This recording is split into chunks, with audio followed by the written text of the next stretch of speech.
घावण बनवलेले आहेत. तर त्यासाठी मी तांदळाचं पीठ घेऊन त्यात मीठ टाकलेले आहे.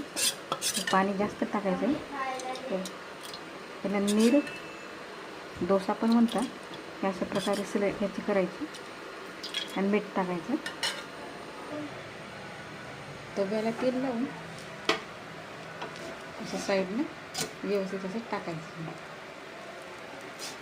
आणि मीडियम गॅस ठेवायचा. व्यवस्थित असे भाजू द्यायचं. अशा प्रकारे तेल लावून बाजून टाकून द्यायचं. भाजताना मीडियम गॅसवर भाजून घ्यायचं. आणि साईडने सुटले की आपली एक साईड झाली समजायची.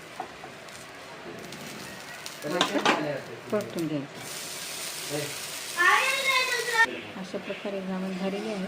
तर आपण प्लेटमध्ये चाळणीवर काढून घ्यायची. लागणार नाही. मस्त कडक व पातळ झालेली आहे. त्याचबरोबर शेंगदाण्याची चटणी व दुधाची चटणी बनवली आहे.